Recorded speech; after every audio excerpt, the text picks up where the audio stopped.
विकसित मध्य प्रदेश से विकसित भारत की यात्रा में 24 फरवरी का ग्लोबल इन्वेस्टर समिट का ये कार्यक्रम बहुत ही अहम था। ऐसा अवसर पहली बार आया जब पूरी दुनिया भारत के लिए इतनी ऑप्टिमिस्टिक है। इस वीडियो में हम आपको मध्य प्रदेश को लेकर प्रधानमंत्री श्री नरेंद्र मोदी द्वारा संबोधन में कही गई 10 बड़ी बातें बताने जा रहे हैं। पहली, मध्य प्रदेश जनसंख्या के हिसाब से भारत का 5th लार्जेस्ट स्टेट है। मध्य प्रदेश कृषि के मामले में भारत के टॉप के राज्यों में है। मिनरल्स के हिसाब से भी मध्य प्रदेश देश के टॉप 5 राज्यों में है। दूसरी अहम बात, पीएम मोदी ने कहा, मध्य प्रदेश को जीवनदायिनी मां नर्मदा का भी आशीर्वाद प्राप्त है। मध्य प्रदेश में हर वो संभावना है, हर वो पोटेंशियल है जो इस राज्य को जीडीपी के हिसाब से भी देश के टॉप 5 राज्यों में ला सकता है। तीसरी बात, बीते 2 दशकों में मध्य प्रदेश ने ट्रांसफॉर्मेशन का नया दौर देखा है। एक समय था जब यहाँ पर बिजली पानी की बहुत सारी दिक्कतें थी, लॉ एंड ऑर्डर की तो और ही खराब थी। ऐसे हाल में यहाँ पर इंडस्ट्री का विकास बहुत मुश्किल था।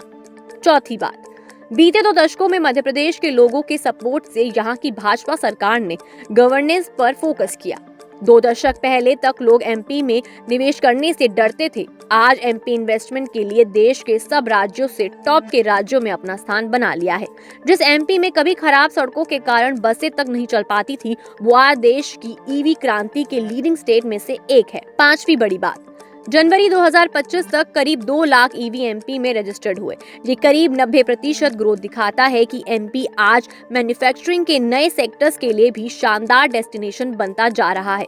मैं मोहन जी को बधाई देता हूं, उनकी टीम को बधाई देता हूं कि उन्होंने इस साल को उद्योग और रोजगार वर्ष के रूप में मनाना तय किया है। छठी अहम बात, दिल्ली मुंबई एक्सप्रेसवे जो देश के 2 बड़े शहरों को जोड़ रहा है, उसका बड़ा हिस्सा मध्य प्रदेश से ही होकर गुजर रहा है।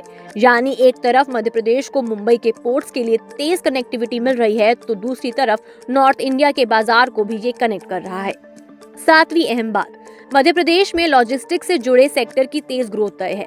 साथियों, एयर कनेक्टिविटी की बात करें तो यहाँ ग्वालियर और जबलपुर एयरपोर्ट के टर्मिनल को एमपी का जो एक बड़ा रेल नेटवर्क है उसको भी मॉडर्नाइज किया जा रहा है। मध्य प्रदेश में रेल नेटवर्क का 100% इलेक्ट्रिफिकेशन किया जा चुका है। भोपाल के रानी कमलापति रेलवे स्टेशन की तस्वीरें आज भी सबका मन मोह लेती हैं। इसी तर्ज पर एमपी के 80 रेलवे स्टेशनों को अमृत भारत स्कीम के तहत मॉडर्न बनाया जा रहा है। 8वीं बड़ी बात जो प्रधानमंत्री मोदी ने अपने भाषण में कही वो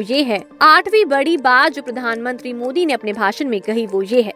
बीते 10 सालों में करीब $70 बिलियन यानी कि $5 ट्रिलियन से अधिक रिन्यूएबल एनर्जी सेक्टर में इन्वेस्ट हुआ है। इससे पिछले साल ही ग्रीन एनर्जी स्पेस में 10 लाख से ज्यादा की जॉब बनी है। एनर्जी सेक्टर के इस बूम का भी मध्य प्रदेश को बहुत लाभ मिला है।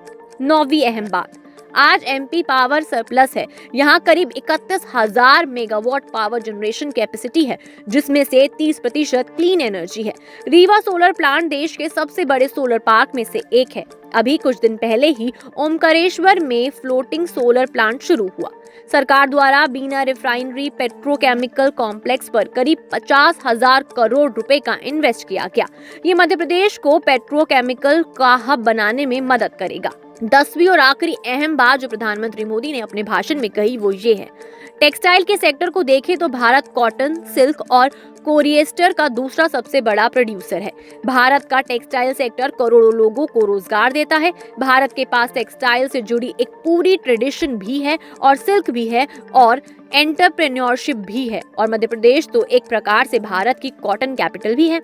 ये थी वो 10 बड़ी बातें जो प्रधानमंत्री मोदी ने अपने भाषण में कही। इसके अलावा उन्होंने मध्य प्रदेश को लेकर ये भी कहा कि यहाँ इतने सारे नेशनल पार्क हैं, यहाँ हेल्थ एंड वेलनेस से जुड़े बिजनेस के लिए अपार संभावनाएं हैं। साथियों, आप यहाँ पर आएं तो उज्जैन में महाकाल महालोक देखने जरूर जाएं। उन्होंने ये भी कहा कि यही सही समय है आपके लिए मध्य प्रदेश में इन्वेस्टमेंट करने और इन्वेस्टमेंट बढ़ाने का भी यही सही समय है।